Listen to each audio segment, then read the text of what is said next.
الحمد لله وبنستعين أما بعد قال الله تعالى هو سماكم المسلمين. ناظرین کرام، آج میں آپ کے سامنے بابری مسجد کے تعلق سے کچھ بیان کرنا چاہتا. آپ جانتے ہیں جس چیز کا ہمیں انتظار تھا، جس چیز پر ہمیں بھروسہ تھا، آج اس نے ہی دھوکہ دے دیا. 28 سالوں کے بعد فیصلہ آیا. SBI کورٹ نے وہ فیصلہ نہایت غلط دیا ہے. مسلمانوں کے خلاف دیا. وہ فیصلہ حق پر مبنی نہیں ہے، وہ حق پر مبنی نہیں ہوا. وہ فیصلہ حق کے خلاف ہے. میرے عزیزوں، ہمیں یقین تھا کورٹ اور کچہریوں پر کہ فیصلہ آئے گا، صحیح آئے گا، ہمارے حق میں آئے گا. آپ جانتے ہیں 6 دسمبر 1992 کو مسجد شہید کی گئی تھی. اما بھارتی، اڈوانی، یہ سب لوگ اس وقت کتنے خوش تھے. دن کے اندر مسجد شہید کی گئی تھی اور یہ لوگ میٹھا کھا رہے تھے، میٹھا ایک دوسرے کے اندر تقسیم کر رہے تھے. ساری باتیں موجود ہیں، یہ بالکل فیکٹ ہے، اس کے اندر کوئی بھی غلط بات نہیں ہے. ان ظالموں نے مسجد کو شہید کرایا، اور اس وقت جب مسجد شہید ہو رہی تھی تو یہ آپس میں میٹھا بانٹ رہے تھے اور میٹھا کھا رہے تھے. اور کل مسجد کے اوپر جو فیصلہ آیا، ان 32 مجرموں کو عدالت نے بری کر دیا. کیا یہی حق کا فیصلہ ہے؟ کیا یہ فیصلہ حق پر مبنی ہے؟ مسلمانوں، میں آپ سے کہتا ہوں، غور و فکر کرو، جھانک کر دیکھو اپنے دلوں کے اندر، تدبر کرو اپنی زندگیوں کے اندر کہ ہمارے ساتھ ہو کیا رہا.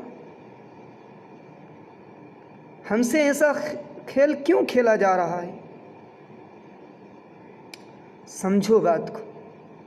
اور آپ یہ جانتے ہیں، کان کھول کر کے سن لیں، کورٹ فیصلہ کرتا ہے، ہار جیت ہوتی ہے. ایک گروہ جیتتا ہے اور دوسرا گروہ ہارتا ہے. جو پارٹی جیتتی ہے اس کو خوشی محسوس ہوتی ہے، اور جو ہارتی ہے اس کو غم ہوتا ہے. میں آپ سے کہتا ہوں مسلمانوں، میں آپ سے، ان کورٹ اور کچہریوں کے چکر میں نہ پڑو. یہ سب طاغوت کے چیلے ہیں، یہ طاغوت کے چیلے ہیں، ان کے چکر میں نہ پڑو. اپنی حقیقت کو جانو، اپنے اندر کی بھاوناؤں کو سمجھو. جو قرآن نے کہا اس پر عمل کرو.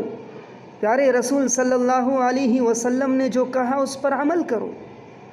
آج جس فیصلے کے اوپر ہم مطمئن کر رہے تھے کہ آج فیصلہ آئے گا اور ہمارے حق میں آئے گا، لیکن وہ تو حق کے خلاف نکلا، وہ تو باطل پر مبنی نکلا، اور مجرمین سب آزاد ہو گئے، سب کو بری کر دیا. بتاؤ مسلمان کہاں تک چپ بیٹھے گا؟ اس کرونا کی چپیٹ کے اندر اس حکومت نے مسلمانوں کے ساتھ نہ جانے کیا کیا گل کھلائے، لیکن مسلمانوں کو اب بھی عقل سلیم نہیں آ رہی. مسلمان اس چیز پر غور و فکر نہیں کر رہا، مسلمان اس کے بارے میں بالکل بھی احساس نہیں کر رہا کہ ہمارے ساتھ کیا کھیل کھیلا جا رہا، ہمارے ساتھ کیا چال چلی جا رہی ہے. لیکن نہیں، مسلمان اب بھی اپنی مستی میں پڑا ہوا ہے. ایک آواز اس حکومت کے خلاف نہیں اٹھا سکتا، ایک دل کی آواز اس حکومت کے خلاف نہیں رکھ سکتا. تو کس چیز کے مسلمان ہو تم؟ کیوں اپنے آپ کو مسلمان کہلاتے ہو؟ رب کعبہ کی قسم، ایک دن آئے گا کہ تم بربادی کے دہانے پر بٹھا دیے جاؤ گے. تمہیں نیست و نابود کر دیا جائے گا۔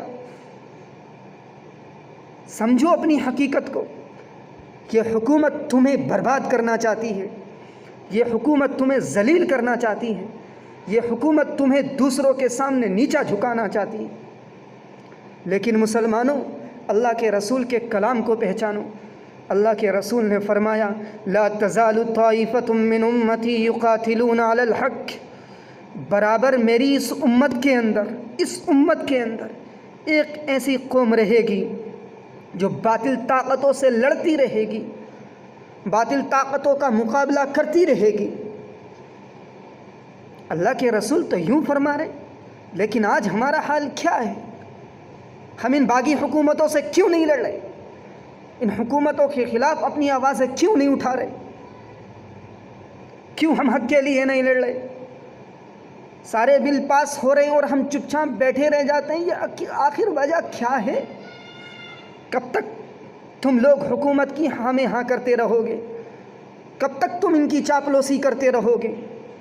ارے نکل کر کے آؤ، دنیا کے اندر نکل کر کے آؤ اور اس دنیا کی حقیقت کو جانو۔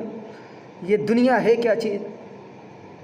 ان الدنیا متاع، آپ جانتے ہیں دنیا متاع ہے، ایک سامان ہے، ایک سامان کی طرح ہے۔